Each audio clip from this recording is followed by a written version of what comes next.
You know the expression, they don't make them like they used to? This is how they used to make them. The gloves and boots you see here are from Indy Ridge, a California-based brand making motorcycle gear that emphasizes timeless expression without compromising on the basic protections we expect from riding gear today. I've been wearing these gloves and boots almost exclusively in 2022, and today I'm going to tell you about my experience with them. I know what you're thinking right about now, and yes, Indy Ridge did send me the gear featured in this video, but not on the condition that I give it a good review. In fact, they don't even know I'm making this video. It was sent to me on the condition that I destroy it.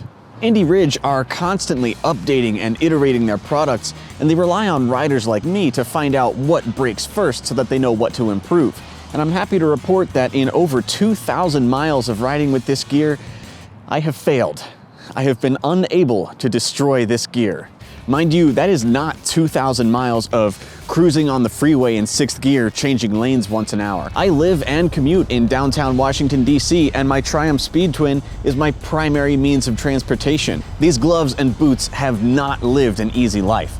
I've ridden in hot weather, cold weather, wet weather, out in the mountains, and of course, countless commutes in lawless downtown traffic. I have not cleaned or maintained any of these items in the months that I've owned them, and they still look practically new.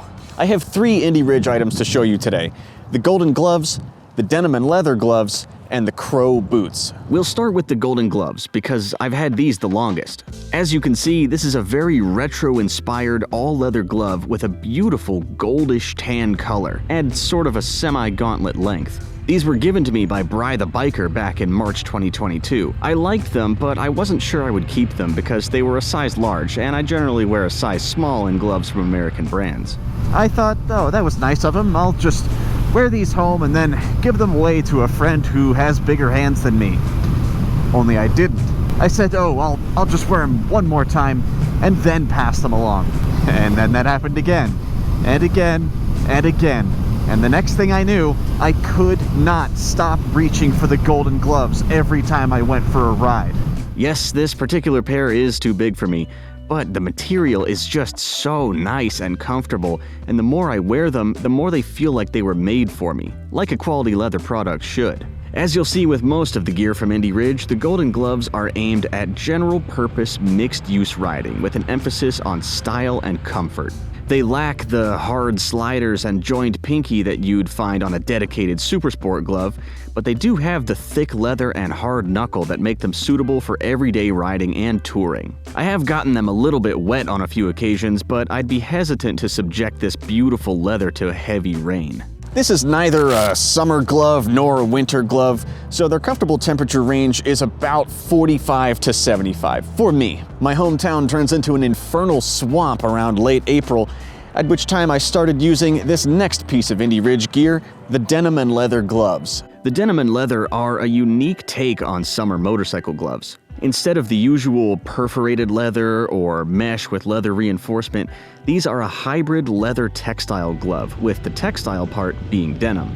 I haven't seen anybody else try this approach to making a summer glove, and the effect is pretty cool looking when paired with some riding jeans. After wearing these all summer and partway into the fall, the denim has started to fade a bit on the knuckle, giving it that lived-in look.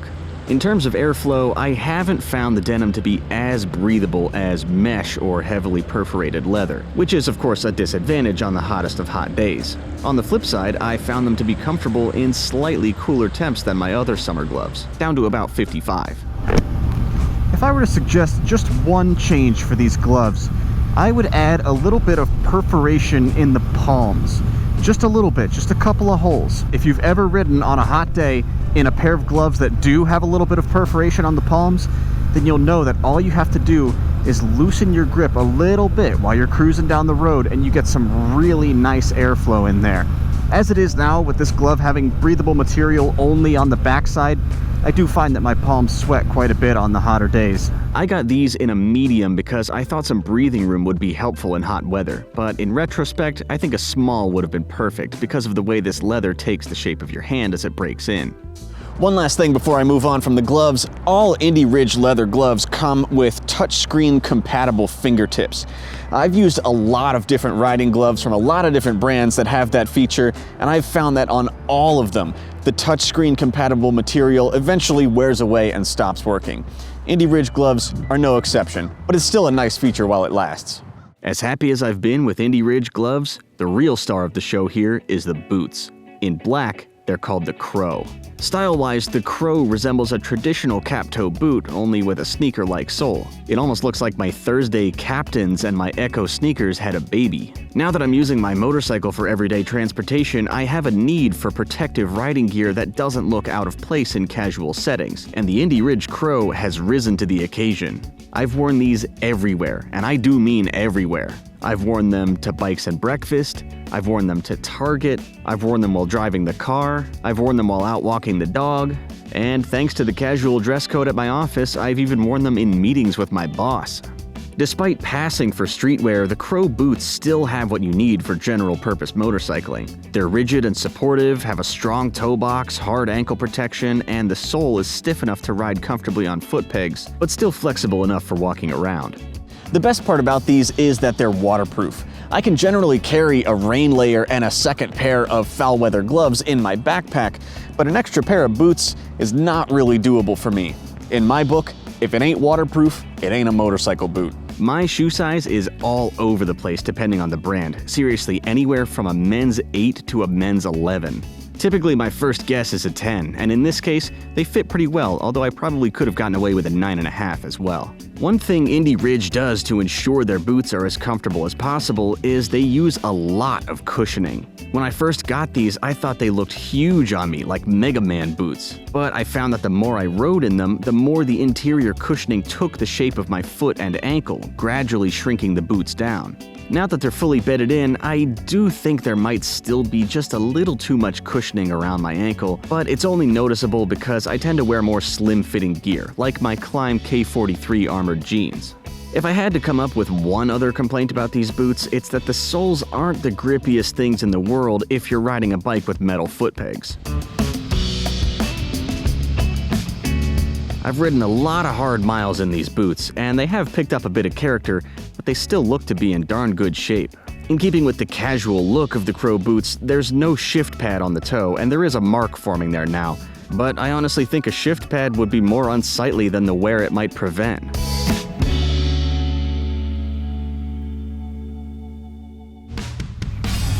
As if it weren't already easy enough to recommend Indy Ridge gear, they're priced pretty competitively. The boots are $185 US, and the golden gloves and the denim and leather both cost $80.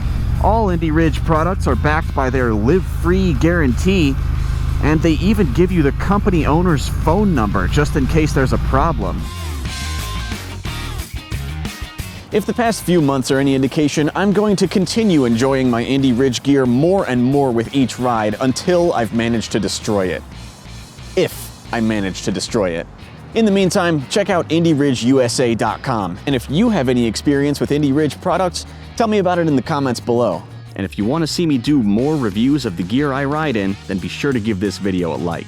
Lastly, I want to thank Indy Ridge and Bry the Biker for making this video possible. Until next time, you all ride safe, and remember, motorcycles are for everyone.